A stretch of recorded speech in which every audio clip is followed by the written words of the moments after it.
Hey, what's up, guys? Welcome back. My name is Activator, and I've been in the film industry for over, I want to say, about 12 plus years now. Now, I've worked on big movies like Jurassic World, Godzilla, a movie called Red Tails. I've worked on like independent short features. I've worked on big budget movies, small budget things. I've worked on as seen on TV commercials. I've done music videos. I've done it all, man. Today, I'm here to show you guys that as a person that works in the film industry, now, if you guys didn't already know this, I'm a camera assistant. Now, I can make a whole video on what that actually is and what actually I do. There's a couple different things that happen in the camera department on a film, but I'm one of the guys that is in charge of the camera department. All that said and done, I finally decided to purchase my own camera because I've always used this camera kind of as my B camera. This has been my Sony a7S. I bought this camera specifically because I wanted something as close to an Area Alexa as I could get. Now, an Area Alexa, it's a bigger camera, it's more mainstream and movie making and whatnot. I wanted something in a small compact form factor that I could use as like a B cam on set, and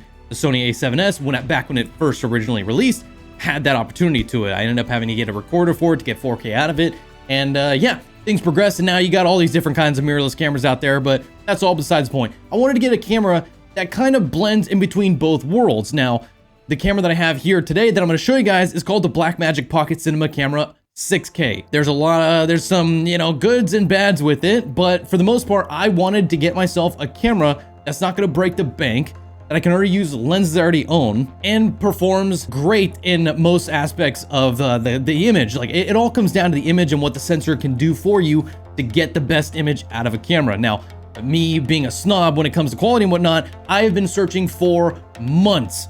I kid you not, man. I've spent multiple hours on eBay looking at different red cams, looking at Arri cams, looking at Blackmagic cams, looking at Z cam, looking at all these different kinds of cameras out there. I didn't want to spend too much money, so either I spend kind of a lot of money and I get a used piece of gear that's really good, or I spend a small-ish amount of money and I get something that is brand new and is working kind of today. Maybe not on big movies, but will get the job done and make me look even that much more professional.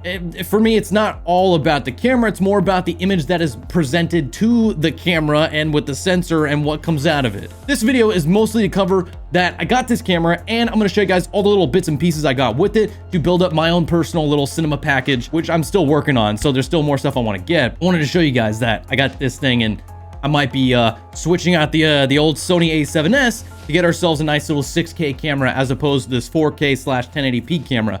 So sometimes you got to upgrade, right? So this is the Blackmagic Pocket Cinema Camera 6K. Now, they do have a 4K version, but I chose to go with the 6K mainly because of the sensor size. I'm coming from a full frame camera setup for the last, decade or so, and I wanted to not go all the way down to a micro four thirds sensor, which the Pocket 6K has, and I could get into the specifics on why I don't want a smaller sensor, but long story short, I wanted something that is the sensor size that is mostly used still today, which is a super 35mm sensor, as well as I wanted a higher res camera that I could take something that's 6K and downscale it to 1080p or 2K or 4K and get a beautiful image. Now, they're both gonna have beautiful images, but I wanted that more resolution, I wanted more options, I wanted more features, and this camera had it. What I ended up doing is I ended up just creating a simple little rig here. Now you can see I got a monitor on the backhand side, I got a handle, I got a microphone, I got all the basic needs. I didn't want to put too much stuff on it to make it annoying to work with. That is the one biggest thing I can hopefully have you take away from today's video. I'm not here to show you guys like, hey, check out the camera, check all the cool little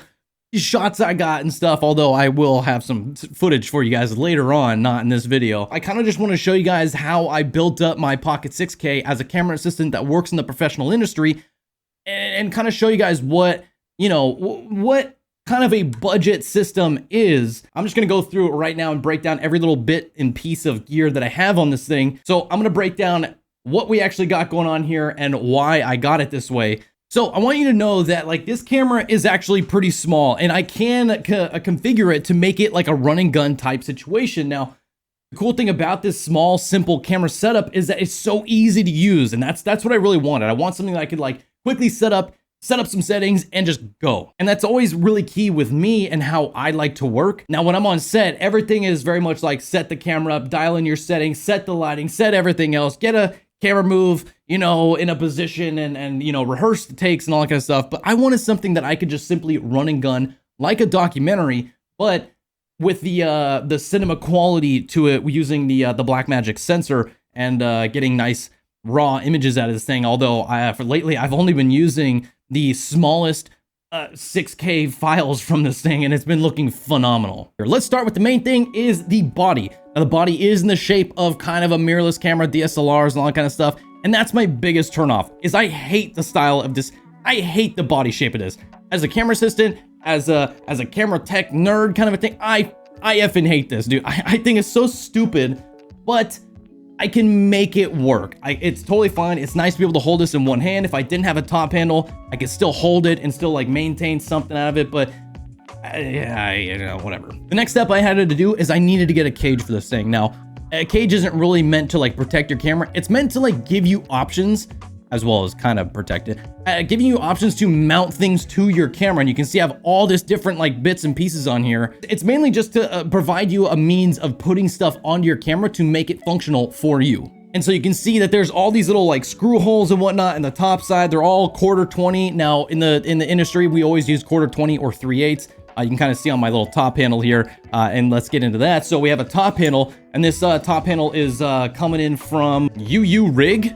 Rig. So it's coming in from Rig, and you can see on the top it's got some 3/8 holes as well as some 1/4 20 holes. So what's cool about this handle is it has a little nice little rail system that can be adopted to it. So if I had a little 15mm rod, I could stick it in there and then start to mount even more on top of that. But I don't have that yet, nor do I really need it.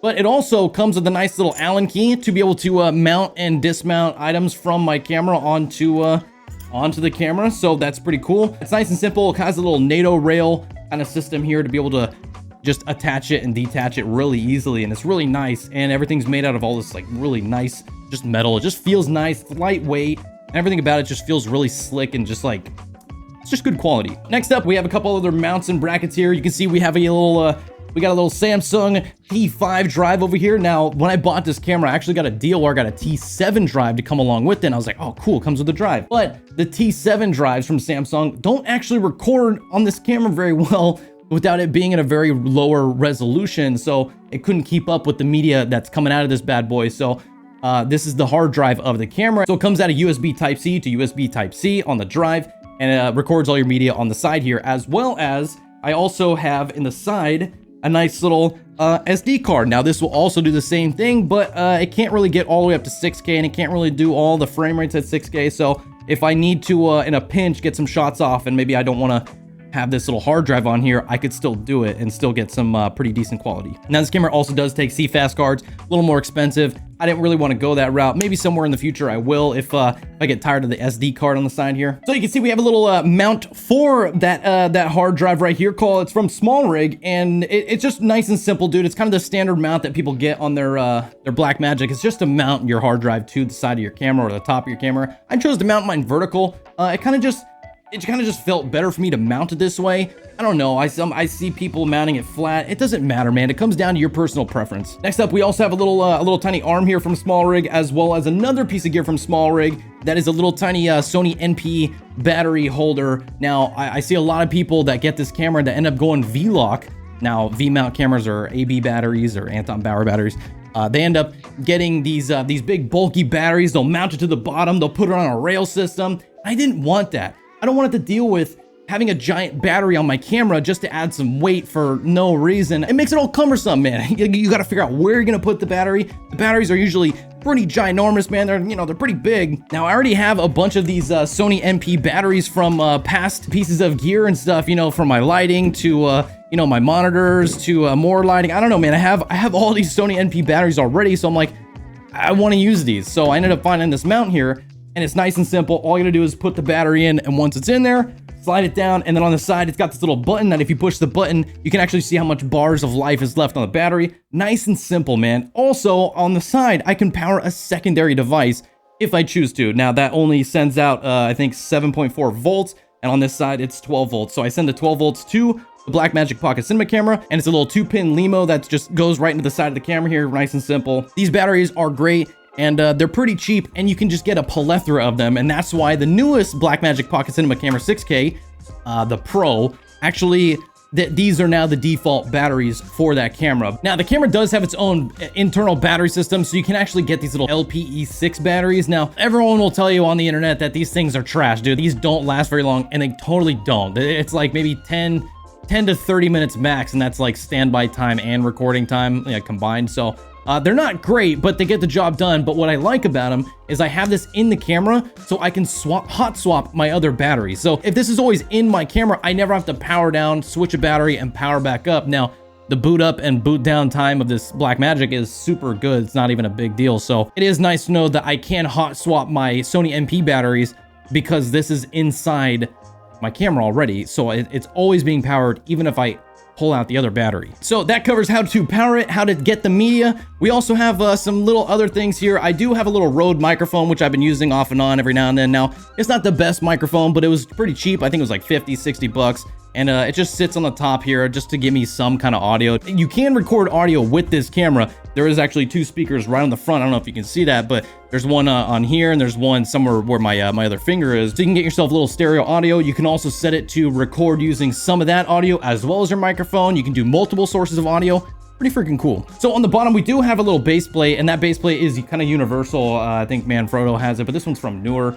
I don't know, man. It doesn't matter. So my tripod over here that you can't see that I ended up putting down, it just takes the base plate, but I also have the same base plate on this camera that you can't see. So my other cameras also has this same plate on it, so I can kind of interchange these cameras whenever I want to, which makes it nice with this tripod because I can take this camera, pop it on here, take this camera, pop it on there, or just keep switching it up however I see fit. Kind of a small little detail I got here was this tiny little, this little level, which is just a little cold shoe mount level, and I just kind of put it on here just to, you know, be able to check my my level every now and then. So it kind of just lives up on top here, and I can kind of read, you know, am I level or am I not level? It's nice and simple. And so, you know, you can use your tripod's ball head if it has one on there, but I just kind of like to be able to look down and be like, where's my horizon and my level? And I can just check that real quick, and it's nice. And I you know, this cage has a bunch of cold shoe mounts all over it. I got 3 cold shoes on the top of my handle as well as one on the back of the handle. It's really nice. Last up is my lens. So over here, I do have the Sigma 18 to 35 millimeter. It's an f1.8 at its best here. So, you know, you're gonna be able to get that shallow depth of field with it. It's a beautiful lens, man. I wanted a zoom lens for a long time, but I've always been kind of hesitant just because I've always been doing the full frame stuff, and now I'm going to Super 35. So I'm doing a whole nother video which goes over like this 18 to 35 is technically not an 18 to 35 on this camera. But it's close enough. It's not perfect, but it's there. Now, lastly, I also have a little monitor set up with a little Israeli Noga Cine arm, whatever you want to call it. There's a bunch of different varieties out there, but basically what it allows you to do is you have this like flexible arm, and when you actually tighten the knob down, it holds that position. So no matter where you're putting whatever's on your arm here is kind of locked in, and it's not gonna move. So on the end of this, I actually put Adamas Ninja 5 on here, and that can allow me to record the footage from the camera as well. So I have another backup hard drive basically recording at the exact same time, or, you know, I can just use it for monitoring myself. And I simply just put it on here using a nice little cold shoe mount. So I slide it on the top here. I know you can't really see it that well because it's out of focus, but you can kind of see that now it's just in there, it's locked and loaded, and, you know, I can position this however I want. If I want it, you know, on the side of the camera, maybe I have a camera assistant working with me, and now my camera assistant can look at this monitor while maybe I'm viewing the back monitor. Or it could be just for me, so I can just, you know, take it, mount it however I see fit, and then now I can kind of do like, you know, a low mode, having this monitor look up at me, and now I can kind of hold it down low, whereas, you know, the normal Blackmagic screen is fixed in this position, so you can't really rotate it one way or the other, so you're kind of stuck with how it is. I like to use these arms just because I can kind of mount it however I want, and for any kind of shot that I have, you know, if I got to put my camera way up high, I can still mount it and kind of like lean it down, or I can flip my monitor totally upside down. And now I can take my cam and I can look underneath it while maybe my camera's really up high or something like that. So you got to always think of like ways to build out your camera in which you can get the shots that you want and not have to do too much tweaking. So that is it, man. That is my little setup. Now, coming up, I will be filming some stuff on this and kind of showing it off to you guys. So coming up, I'm actually going to be shooting a whole short film on this this thing all by myself. Is little story. Back when I was a kid, I used to take my my brother's camera and I'd film myself, and I'd do these little short films where I was every character in the movie and whatnot. I'm gonna do something very similar, but everything I'm gonna do myself, maybe get one extra pair of hands if I can, and yeah, shoot my own little short film. Should be kind of cool, dude. Maybe like 10, 15 minutes long or something like that. Maybe look out for that maybe in the future. But yeah, that's it. Anyways, appreciate you guys watching this video. I got some footage from this coming up somewhere in the future, so look out for that. And if you guys have any questions about this camera, it's great. It's phenomenal. I just kind of want to show out like how I built it, why I built it the way I built it, and that's it, man. I just wanted it nice and simple and something compact that I can run and gun with without having to worry about carrying large batteries and all this kind of stuff that I don't actually need. Thank you guys so much for watching. I'll catch you guys in the next video. Like and subscribe. It would be so awesome if you did. I'll catch you guys in the next video. All right, take care. Bye.